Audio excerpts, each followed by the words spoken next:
At the state level, steps are also being taken to think about AI and ethics.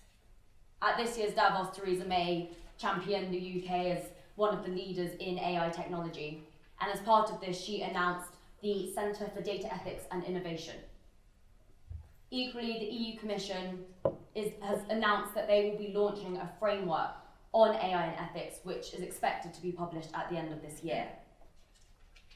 So what are some of the key ethical questions which these governmental and private bodies are hoping to address? So I've already mentioned the use of AI in weapons. That was in the context of the Terminator. Jamie talked about iRobot.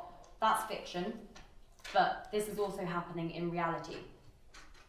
So you may have seen earlier this year, 3,000 Google employees wrote an open letter protesting against the use of Google's AI technology in Pentagon defense missions, including in automated drone strikes. Now, this is a classic example of where there's a tension between the short-term advantages of AI and the long-term implications. So the short-term advantages are AI is more accurate. It will not be influenced by any human emotion. There'll be no human bias. But then if you think about it in the long term, the question is, if you put AI and weapons in the same room, is the risk too high? So another key issue is the impact of AI on our workflows. So I don't want to scare you all. You will all have a job, but this is happening. So up here we have Flippy, and Flippy, as you can see, is an AI burger flipper. He was introduced to the world out of Pasadena in California, and his job was to flip the patties on the grill. Now when they brought him in, the slightly scary thing was that his human colleagues couldn't keep up.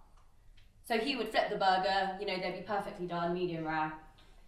You need a human to put it in a patty, put some sauce on, some relish, blue cheese, whatever your topping is. And they just physically couldn't keep up. Another example is Amazon. So Amazon's factories are highly automated. Why? Because robots are stronger. They're more accurate. They don't need to sleep. There's no minimum wage requirements. They're not at risk of forming a trade union.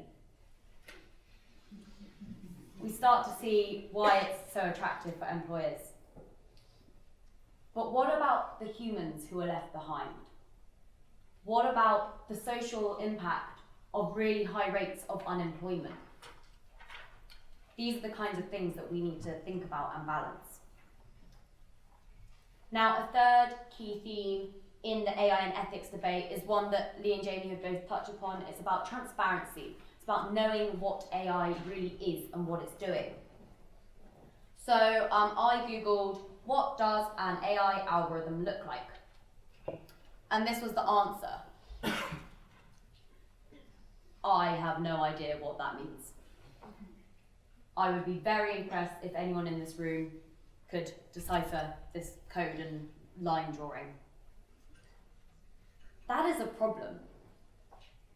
How do we seek to control something that we do not understand? Something that is learning, something that's adapting, something that's changing, something that's writing its own software. How do we deal with that?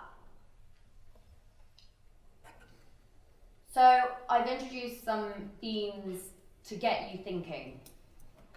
And similarly, our clients are already asking questions. So I said at the start, this isn't wishy-washy stuff. Recently, we advised the client, we wrote for them an AI and ethics framework. And it's something that they'll be using and rolling out within their business to inform how they use AI on a day-to-day basis. It's pretty serious stuff with serious implications. So I'm going to end on a slightly more positive note because it's not all doom and gloom. And I agree. I think AI will be cool.